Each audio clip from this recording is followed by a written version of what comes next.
Welcome back. The battle for influence in Africa between the US and China. Africa's relationship with China was in the spotlight. This rickety train running across Angola is at the forefront of efforts to loosen China's influence on this part of Africa. Traditionally, the United States has viewed Africa as a challenge to be resolved, contrasting with China's perspective of Africa as a realm of opportunity. This fundamental contrast delineates the differing approaches of both nations toward Africa, particularly evident since China initiated its ambitious Belt and Road Initiative a decade ago. This initiative has garnered participation from 149 countries worldwide, including 49 out of Africa's 54 nations, prompting significant concern within the U.S. government.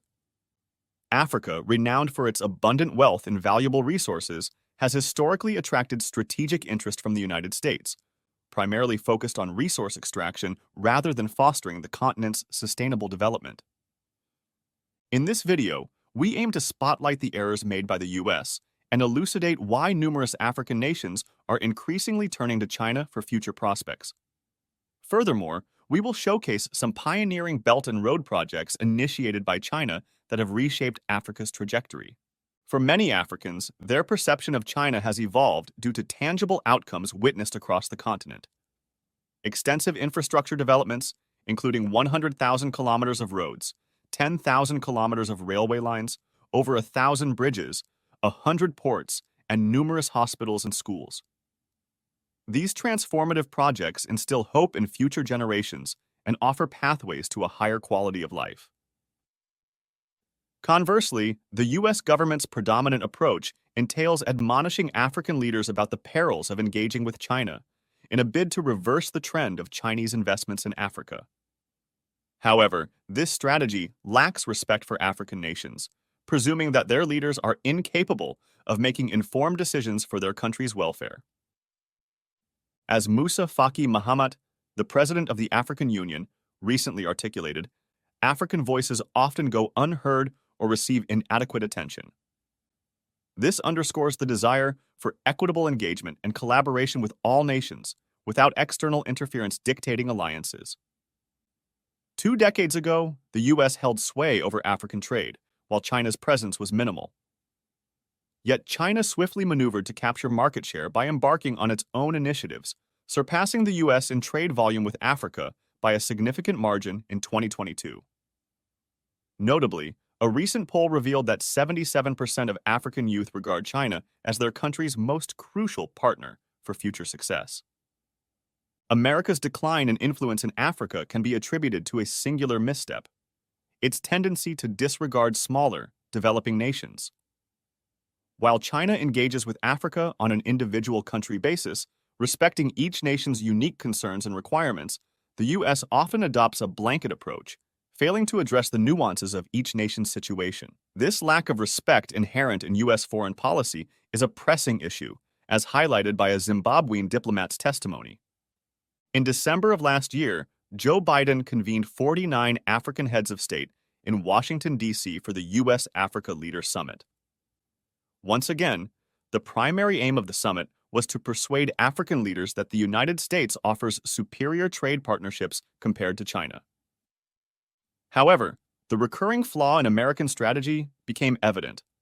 Rather than prioritizing domestic investments and a sincere desire to uplift African communities, the summit revolved around convincing African leaders of America's virtues and China's vices.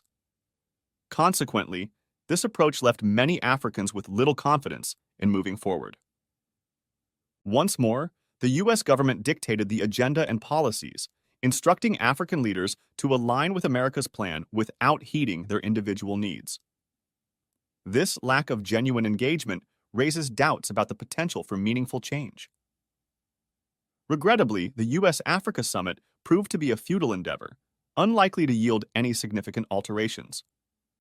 This is evident from the parallel with the 2014 summit hosted by President Obama, which similarly failed to address the core issues.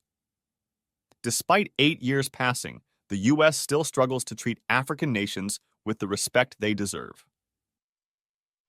Having elucidated the reasons behind China's ascendancy over the U.S., let's redirect our focus towards showcasing some pivotal infrastructure projects undertaken by China and their impact on African perceptions.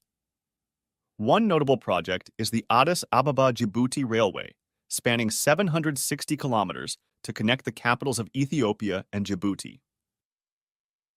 Remarkably, while France had established the first railway between these two nations over a century ago, China's modern initiative has reshaped perceptions of infrastructure development in the region. Nevertheless, the railway had ceased operations for over a decade before China intervened to rebuild it, achieving completion in 2016. Since then, the new railway has swiftly emerged as one of the pivotal infrastructure endeavors in the Horn of Africa region. According to a report from the Ethiopian Monitor, it has bolstered Ethiopia's import and export trade by 15%, generating revenues of $47 million within the initial 6 months of its recent fiscal year. Earlier, we mentioned China's construction of over 1,000 bridges across Africa, with one of the most remarkable examples being the Maputo-Katempe Bridge in Mozambique. Spanning over 3,000 meters, it stands as the longest suspension bridge on the African continent. The inception of this bridge dates back to 1989, when the World Bank crafted an urbanization plan for Maputo, Mozambique's capital city. Despite initial delays, China took charge of the project after Portugal, the initial prospective funder, withdrew following the 2008 global financial crisis.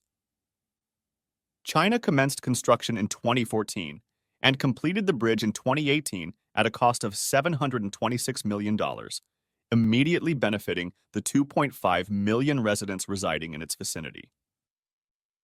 It's imperative to maintain transparency regarding China's Belt and Road Initiative and acknowledge that not every project has yielded financial success. China's extensive investments span over 300 projects across 149 countries worldwide. It's inevitable that some of these ventures will face challenges or even failure. However, China's Belt and Road Initiative, BRI investments, resemble a diversified stock portfolio. While some projects may excel, others may underperform, and some may yield average returns. Yet, the strategy mirrors that of holding a diversified investment portfolio, aiming for an overall increase in net worth. This is precisely China's objective with the Belt and Road Initiative, constructing infrastructure projects to boost long-term trade with China. One noteworthy project is the standard gauge railway in Kenya, linking the port city of Mombasa to the capital, Nairobi. With a total cost of $3.6 billion, this stands as Kenya's most costly infrastructure endeavor, with 90% of the funding sourced from loans provided by China's government. Initially, the project demonstrated promising outcomes, generating over 30,000 new jobs for local Kenyans during its construction phase. In its inaugural year, the railway served over 5.4 million passengers, enhancing transportation efficiency and reducing travel expenses and time. However, despite these advancements, the project has failed to attain profitability, leaving the Kenyan government burdened with a substantial debt obligation. Critics suggest that China may be leveraging these loans to ensnare Kenya in a debt trap. Nonetheless, such concerns lack substantial evidence, as throughout the 10-year history of China's Belt and Road Initiative, China has never repossessed assets from a defaulting country. For Kenya, investing in this railway was imperative, as expanding infrastructure and creating job opportunities are vital steps for lifting a nation out of poverty and facilitating its transition into the middle class. China has invested billions in constructing the world's longest and most extensive high-speed railway network within its borders. While many of these lines have struggled to generate profits, they symbolize an investment in the nation's future. China's remarkable transformation from being among the top 10 poorest countries half a century ago to becoming the world's second-largest economy serves as an inspiring example. It is hoped that Africa and its 54 nations can emulate China's success and attain economic prosperity, thereby enhancing the overall quality of life for its inhabitants. In conclusion, we hope you found this exploration into why China has emerged as Africa's primary trading partner insightful. While China will undoubtedly remain a crucial economic ally in the future, it is likely that the era of funding megaprojects, such as the $3.6 billion railway in Kenya, is drawing to a close as the Belt and Road Initiative evolves. China is expected to adopt a more discerning approach to spending, focusing on financing smaller, sustainable projects. Moreover, as the world's leading producer of renewable energy, China is poised to prioritize the development of environmentally friendly projects globally. What are your thoughts on the differing approaches of the United States and China towards Africa, as discussed in the video? Do you believe that China's Belt and Road Initiative is reshaping Africa's trajectory? And if so, how? Let us know your thoughts in the comment section below.